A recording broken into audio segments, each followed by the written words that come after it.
For more than 4 decades, the Middle East has been shaped not by a single war, but by a persistent and evolving rivalry, a strategic competition between Saudi Arabia and Iran that has influenced nearly every major conflict across the region.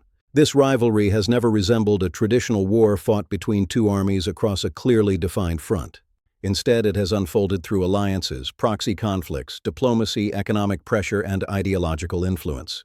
From Lebanon to Iraq, from Syria to Yemen, the fingerprints of this competition have appeared repeatedly. In each case, local conflicts were shaped by broader strategic calculations. Religion played an important role in framing identities. But the rivalry was never purely sectarian. It was also about influence, security, geography, and control of critical economic resources. Oil wealth provided Saudi Arabia with immense financial leverage. Population size, industrial capacity, and regional networks gave Iran a different type of strategic depth. Each country developed its own method of projecting power. Saudi Arabia relied heavily on alliances, financial influence, and advanced defense partnerships. Iran invested in asymmetric capabilities and long-term regional relationships. Despite decades of tension, both states consistently avoided full-scale direct war. The risks of escalation were simply too high.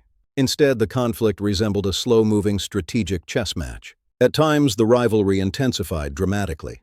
At other times, diplomacy reduced immediate tensions. The pattern repeated across decades. Recent diplomatic efforts have demonstrated that even long-standing rivals can find areas of limited cooperation.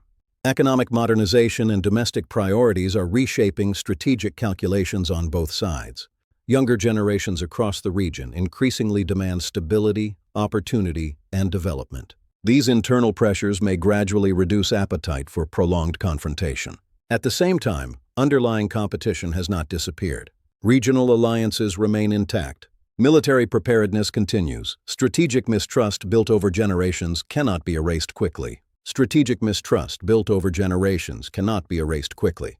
The Middle East's Cold War therefore appears less like a conflict that ends, and more like one that evolves. Its intensity rises and falls depending on leadership decisions, economic conditions, and global power dynamics. External actors will likely continue influencing the regional balance. Energy markets, technology, and trade routes will remain central strategic factors. The future could include deeper cooperation. It could also include renewed competition.